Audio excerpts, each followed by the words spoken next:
Okay, alright. Welcome back to my YouTube channel. I'm Mandis Vlog. Nako, matindi. Mainit sa kulungan.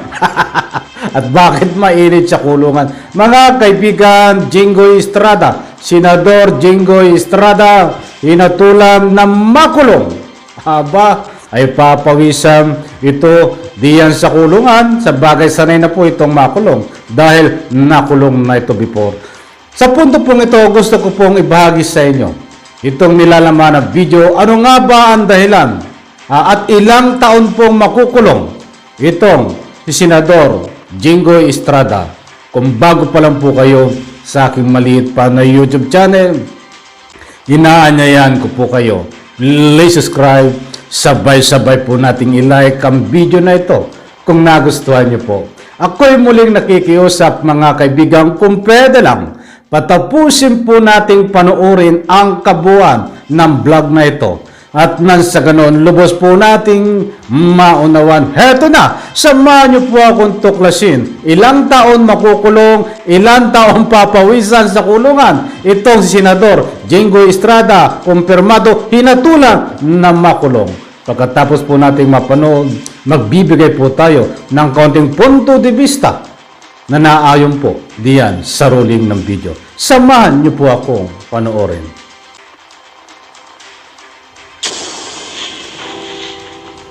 Sa desisyon ng Sandigan Bayan nating nabasa nakabilang sa parusa para sa pagiging guilty sa direct bribery ay 8 hanggang 9 na taon at 4 na buwang pagkakakulong. Ay napawalang sala sa kasong pandarambong, hinatulan naman ng guilty ng Sandigan Bayan si Senator Jinggoy Estrada dahil sa kaso naman ng panunuhol. Para sa detalye, makibalita ulit tayo live mula sa Quezon City. Andyan si Mean Los Baños. Mean, saan ba nag-ugat itong kaso ng bribery o panunuhol kay Senator Jinggoy?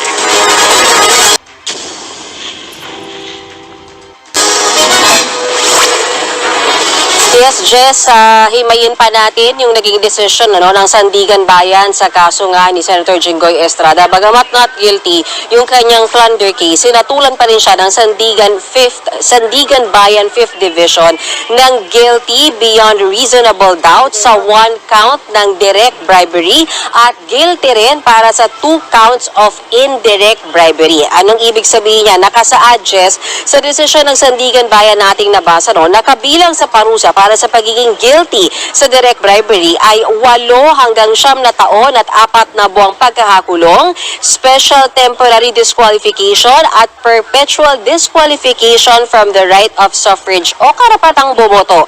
Pinagbabayad din, Jess, si Senator Estrada ng 3 milyong pisong multa. Para naman sa 2 counts ng indirect bribery, kasama sa penalty base sa Article 211 ng Revised Penal Code ang pagkakakulong ng 2 years 4 months hanggang 3 years, 6 months, and 20 days. Meron din yang kaakibat na kaparusahang suspension from public office at public censure. So sa ngayon, hinihinga na natin ng pahayag Senator Nancy Binay dahil siya yung head o chairman ng Ethics Committee sa Senado. Lalo't may ganitong desisyon pala na suspension from public office itong Sandigan Bayan. Samantala, naitanong natin ang detalyeng ito kay Senator Estrada matapos yung kanyang promulgation kaninang umaga, pero sabi niya hindi pa niya nababasa yung buong desisyon pero naniniwala raw siya na appealable ang lahat. Uutusan daw ni Estrada ang lahat ng kanyang abogado na gawin ang lahat na makakaya within legal means. Maghahain din daw sila ng necessary motions for reconsideration. Matatandaan, Jess, na nag-ugat ang kasong ito ni Estrada dahil sa umunay pagkamal niya ng mahigit 55 million pesos na kickback para sa paglaan ng bahagi ng kanyang PDAF o pork barrel sa mga bogus na NGO o non-government organization si Janet Napoles. Si Estrada sa mga nakulong na senador dahil sa pork barrel scam kasama sina Senator Bong Revilla at dating Senate President Juan Ponce Enrile. Jess, narito ang bahagi ng pahayag ni Senator Jinggoy Estrada. Almost 10 years, but still, this is a vindication of my name, and I am emerging victorious at this point. But as to the conviction of the direct and indirect bribery, I am not a lawyer. I haven't read the decision, but I am so surprised since based on the information sheet, there was no bribery or indirect or direct bribery filed in the information sheet. It is only the case of plunder, and I have been already acquitted. I have been exonerated of plunder, and I will ask my lawyers to exhaust all legal remedies, all legal options available for me.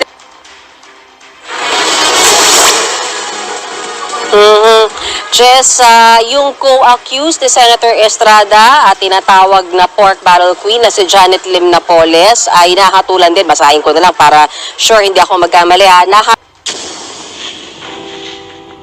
Nakatulan din ng Sandigan Bayan ng guilty beyond reasonable doubt ng 5 counts of corruption of public officials. May parusa yan, Jess, na 8 hanggang 10 taong pagkakakulong at multa ng mahigit 29 million pesos. Samantala, not guilty rin si Napoles sa kasong plunder. Sa Lunes, magkakaroon ng press conference si Senator Estrada para mapaliwanag pa ng husto yung nangyari o yung laman ng kanyang naging desisyon ng Sandigan Bayan para sa kanya. Naglabas na rin ng statement si Senate President Vic Zubiri at nirerespeto daw ng Senado ang naging desisyon ng Sandigan Bayan kay Senator Estrada. Bagamat naroon nga yung question na tinatanong natin yung about sa suspension from work, pero sa ngayon walang malinaw na sagot yung liderato ng Senado. Sinasabi nila so far, for now, pwedeng magtrabaho bilang senador si Senator Jinggoy Estrada. Okay, alright. Shoutout. Maraming salamat, News 5. Ipahintulot ang paggamit ho ng inyong video clips. Suportahan din po natin yan always, News 5, kapag may pagkakataon po tayo. Okay, ito. Ay siguro mapapansin nyo po na habang pinapanood natin itong video clips, ako ay tinitis ko lang po ang aking tawanin. O mismad po muna tayo. Talagang pinipigilan ko lang yung aking pagtawa nang hindi madistract itong aking panonood. Para lang naglulukuhan tayo, di po ba? Okay, bibigyan po natin highlight kung bakit tayo napapatawa at katawa-tawa, di ba?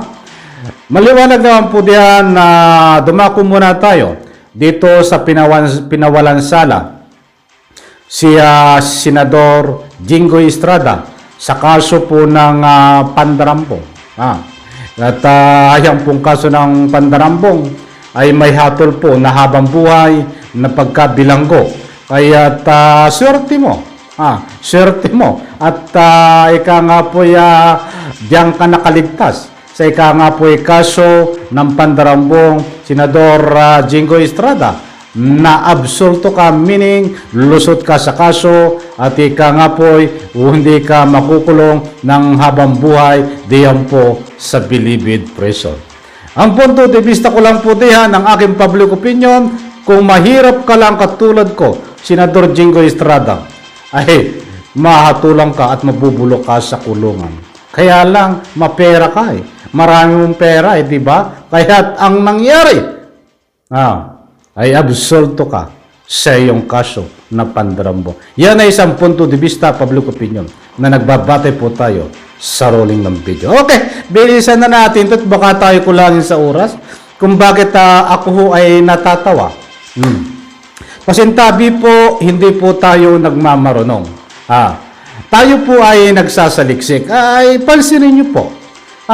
Kung bakit nasabi kong parang naglulukuhan tayo, nagagaguhan dito sa balita na ito. Maganda po yung balita. Wala pong sa News 5. Maganda po magbalita yun trabaho po nila magbalita. But pansinin niyo po, yan ang linaw, diyan sa balita na nahatulan ng makulong. Binanggit pa kung ilang taon, 8 taon po yung isang kaso. At doon sa isa pang kaso ay 2 taon mahigit. Kung pagsusumain ay may humigit kumulang 10 taon mabibilanggo itong si Jinggoy Estrada, Senador Jinggoy Estrada. Matindi, di ba? Ha? Nagaksaya pa kayong oras na tulan to. Bakit po ako natatawa mga kaibigan na para tayo naglulukuhan lang dito? Pag sinabi ho na nahatulan na mabilanggo, dapat ito ho ay diretso sa kulungan na dapat ay nakapusas. Unlike sa ibang country, ano?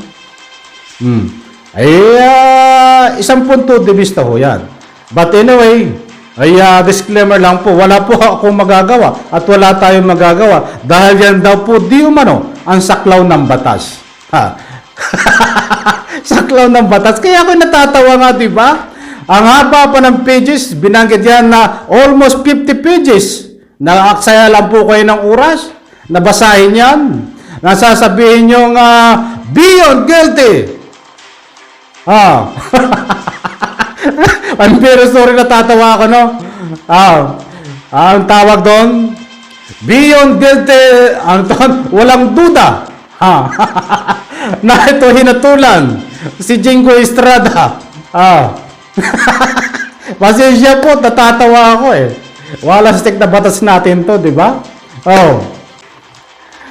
Seryoso ako mga kaibigan, pansinin nyo po. Parang naglulukuhan nga tayo, di ba? Ang ganda sanang ipatupad ang batas na ito. May ngipin po sana ang ating batas kung ito po ay pagkatapos basahan ng guilty, Jingo Estrada, Senador, beyond reasonable doubt sa kaso ng panunuhol. Nabasahan na, di ba? Pinusasan. Dinala sa believed prison. Ikulong. Di ba? Yun ang maganda sana. Di ba? May ngipin po ang ating batas. Nakakatakot ang ating batas. Di ba? Ba't pansinin niyo po dito? Hindi po ako nagmamaalam pasintabi ho. Hindi ako nagmamarunong. Pagkabasa ho, nakika nga po'y hatol kay Jingo Estrada ay maliwanag naman doon na makukulong siya ng ilang taon. Binasa pa, di ba? Bakit? Nakulong ba? Ha? Nakulong ba? Kaya nga ako'y natatawa, parang naglulukuhan, di ba? Pagkatapos mahatulan ho ng makulong, ito si Jingo Estrada, Senador Jingo Estrada, ay lumabas ng ikangay korte, diretso sa kanilang bahay, pagkatapos po mag-interviewin. Diretso po, di ko alam kung saan nagdiretso, sa malalamig na lugar, di ba? Inuulit ko po, wala po akong magagawa. Yun ay isang public opinion, punto de vista, dahil yan daw po ang saklaw ng ating batas.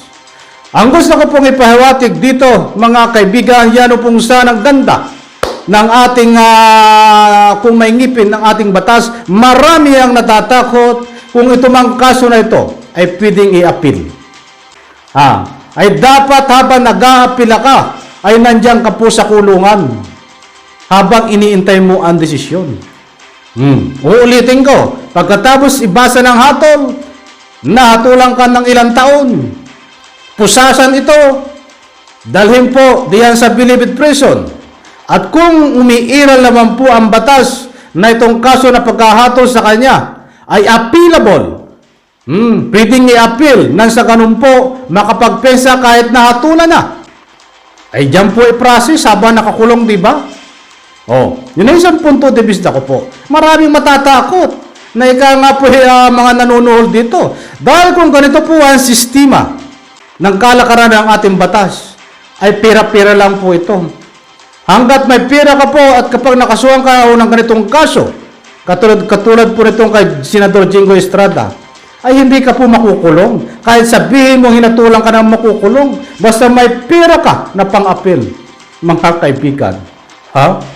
Uulitin ko, yan ang gandang tingnan sana, ang ngipin ng ating batas. Pagkabasa ng hatol nito, na ikaw ay guilty beyond reasonable doubt, pusasan dahil sa kulungan, at habang inaapilo ang kaso, kung ano man ang desisyon, ay nandiyan po sa loob ng kulungan, mga kaibigan. Hindi po yung diretso doon kung saan sa malamig. Paano masasabi na ito ay nahatulan ng makulong? Kaya nga, doon pumapasok yung naglulukuhan lang tayo, di ba?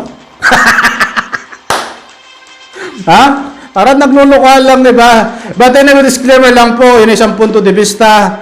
At kahit ano po ang gawin natin, yan daw po ang umiiral at saklaw ng ating batas. Ha? Ay, yun pala. Ha? Sige, gumawa ho kayo. Kung may pera kayong malaki, gumawa kayo ng ganyang kaso. At pagkatapos yung matulan, hindi naman kayo makukulong eh. Mag-a-appeal lang kayo eh, di ba? Oh, sana ho nakuha nyo ang gusto kong ipunto, mga kaibigan. But anyway, ayaw kong babayin ito. Ito, kung tatalakayin po natin, na ika ngayon talagang ihalong katin natin, ay haba po ang atong tatalakayan. Mauubusan tayo ng oras, mga kaibigan. Maraming salamat po. Abangan po upang ating pagtatalakay tungkol dito sa ika nga po kay Catherine Camilong Pagkawala at sa iba pa na ating tatalakayan. Suportahan niyo po ako. Maraming salamat. Pagpalain po tayo lahat. Bye-bye. Palakpakan.